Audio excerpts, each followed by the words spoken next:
don't know if it would be overcome without some personnel funding in their or funding from your. Yeah, because it's as simple as almost those smaller municipalities not having the roles, because the larger report, the people are all, these counties and entities are big enough to have transportation planners, environmental planners, long-range planners, whereas like you're saying, Curie Beach has one guy in public works that might be looking at permits and zoning and goes to the commissioner meetings, and that's it. And can that person take 30% of their time? So it's they might join in, but not necessarily be able to give hours. We're certainly not going to turn away any input that any town or anything has to say. And if they're not, can't be explicitly involved in the creation of this plan, they'll have an opportunity when the draft is done to provide that input. And if they have some sort of input that warrants the revision of that plan, then we'll go back and change it to reflect that. Will there be numbers or timelines put to the plan or the recommendations of the plan? Yeah. Yes, we will develop some metrics and goals basically and that will be time sensitive, I guess you could say.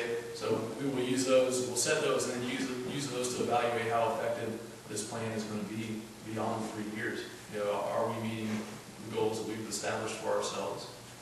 And a follow-up question to that. So you develop this plan, I mean, really, how long?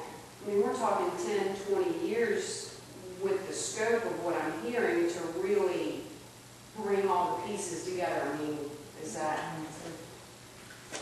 I don't know that there's an end date that was set on it, but it's it's like any other planning document. It's not meant to be created and then that's it. It's meant to be revisited and revised as conditions change in the area, as needs change.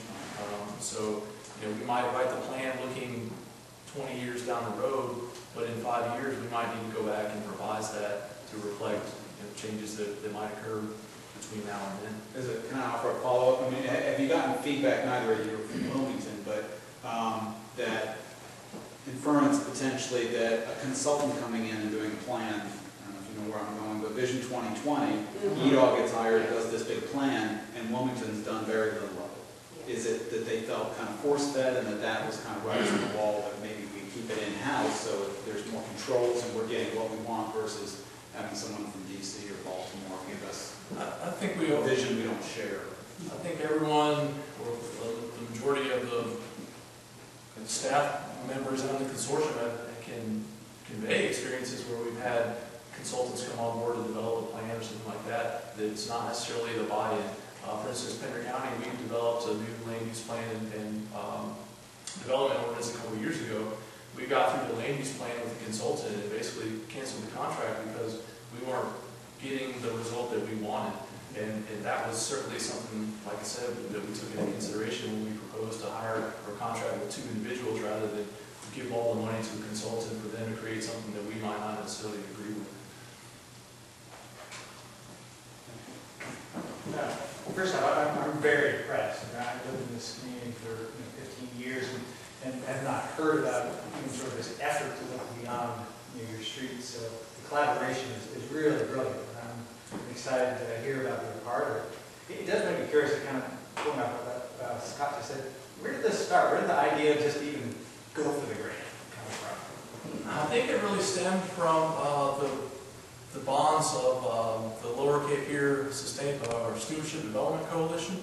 A lot of the staff people on board with that kind of transferred into this. I was one of those.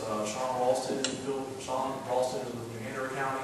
Bill Green is environmental planner for the city of Wilmington. So kind of that tie, that bond that group had, saw this opportunity and knew right away that we had to go for this. And we went for it in 2010. We scrambled. We put tremendous amount of time into getting an application together. And unfortunately, we weren't awarded. So when we found out that there was money again last year, we did the best that we could do to get a better application. And we actually had the highest increase in points of any return applicant across the country. And that just kind of demonstrates how committed we were to getting a successful application in there. What was you got kudos from Char back there. Do you have the data on how many applications versus the 56? What was the hit rate? Of applications? I don't know the number of applications, but I know that the funding amount was over 500 million, and they awarded 96 million. So they had 5 times the demand for the amount of money that they had to give away. And sorry to kick it dead horse on the implementation piece and the commitment by the local municipalities, but in the exploration to date of the policies, you've in the presentation described housing and transportation policies, but looking to get the commitment of the local municipalities to actually implement this in the long term. Has there been discussion about state legislation to put some teeth into the implementation? I mean, some of these regional planning programs in the Pacific Northwest and elsewhere have state legislation mandating such planning occur. And wondering, while I think it's difficult for state legislation to focus in on one region, if there's been discussion about state legislation that can be used to create incentive for these. There hasn't been any discussion to date. I don't know that that's an approach that's kind of traditional for this process. We have support from different entities in the state, including the North Carolina Sustainable Communities Task Force, which was kind of set up very similar to the HUD program and almost at the same time. So we have the support there, but there hasn't really been any discussion of creating legislation to mandate the implementation of this. But as you know, we're going out for community outreach, and if that's something that the public wants, I think it's something that would be considered in developing the plan. We're going to do a survey, so it's not just a bureaucratic plan. It's the community plan, the region's plan. So we're relying on input, and that's what HUD is, one of HUD's expectations is for us to involve the public. And we have to do that. And we had to devise a plan within our application as to how we were going to go about involving those groups that sometimes don't get involved.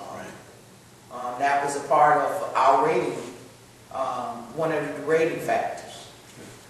I think that's something folks here are seeing the potential need for muscle, because especially with the bill brought up, DOT is notorious for being one of the worst entities in terms of having flexibility when it comes to local needs and wants.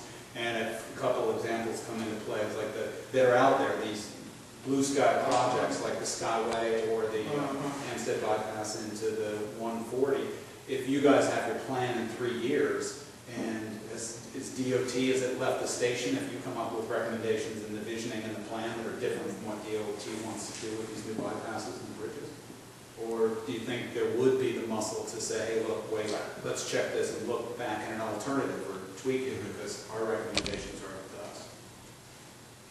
That's hard to answer. We're relying a lot, again, on the MPO to provide that transportation input. I think when you talk about DOT implementing it, I don't think that this plan will warrant any design standard changes for DOT. It would be more of a policy implementation sort of thing. It's going to be a challenge, certainly. We are the most. That's right. That's right.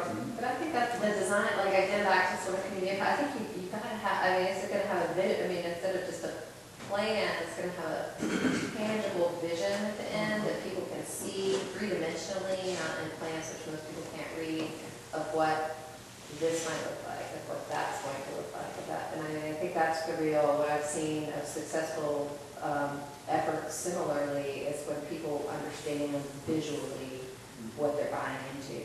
And impact to the bridge or whatever, it's like. Well, we intend to do visioning as a part of our outreach. And in fact, we're going to do some things where input can be given over the internet. Everybody doesn't like to attend meetings. Perfect. Or can't attend meetings. And we also, for those who may have physical limitations, we've taken those into consideration as well as we developed our application. just, what's the timeline for finding those two individuals that were working under the direction of the consortium and forming committees? We're currently finalizing our contract with HUD, and then once we have that all finalized, we basically have to hire or contract these two people within 3 months. So we're looking probably, certainly within the next 6 months, I would say probably sooner than that, 5 or 4.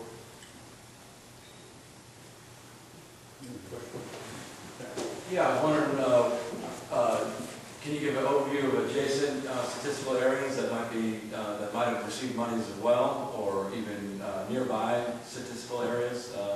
Are there other groupings of counties that are adjacent to ours that are developing a similar plan?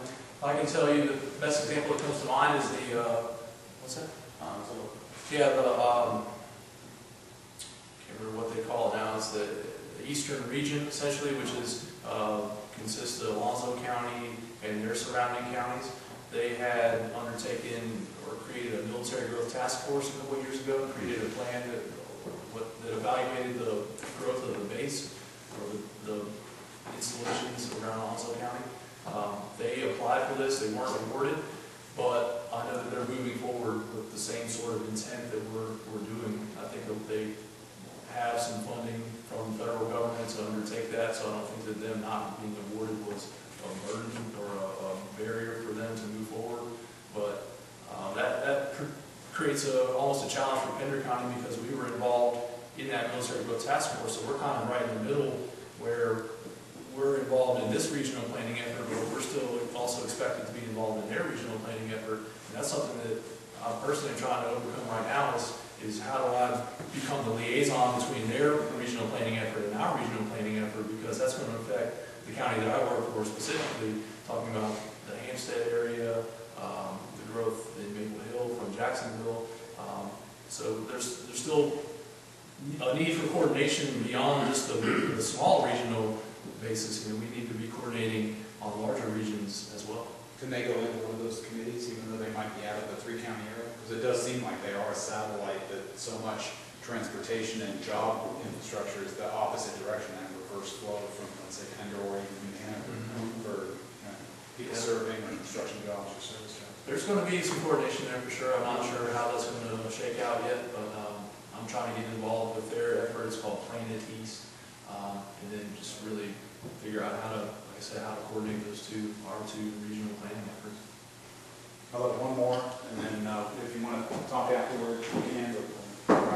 Yeah, great discussion. I'm curious about how you feel is going to happen when you run into the inevitable situation of having to choose between what people want and what's truly sustainable. In other words, you're going to get a lot of, the DOT wants more roads, wider roads, bigger roads, car-centric, everything for the car.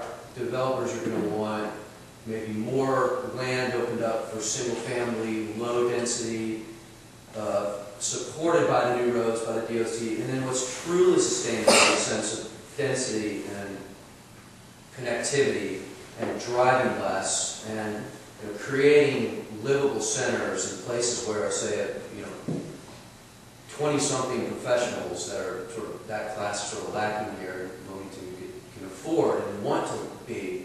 And so if the plan ends up being sort of this kind of big, this is what everybody wants, how are you going to reconcile that with maybe a true sustainability plan for the next 30 years? I'm not sure that it's accurate to say that what people want isn't going to be a sustainability plan for our region.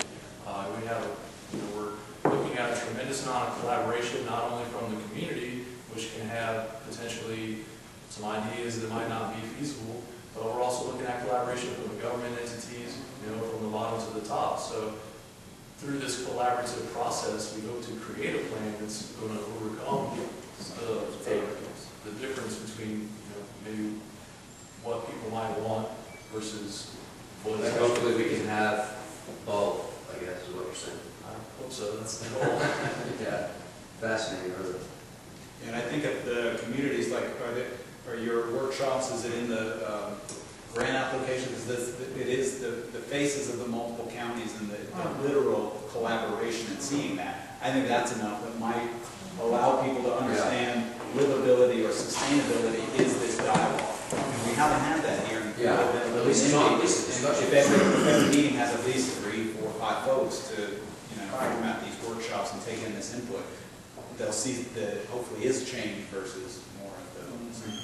Where will be kind of a headquarters or center? I mean, since it's all 3 counties and outlying areas, where are you guys thinking to, where do you organize, where do you actually physically meet? Well, we've been meeting between New Hanover County Government Office and the Council of Government Office, the COG, just because it's kind of central to everyone. So we'll be meeting in Wilmington, I would say, to conduct the consortium meetings, but our community meetings will be in those different communities. When we hire these 2 individuals, we're not sure where they're going to be located yet, but probably somewhere in Wilmington, just because it's the most central. Well, if you have any questions, you can talk to them afterward. If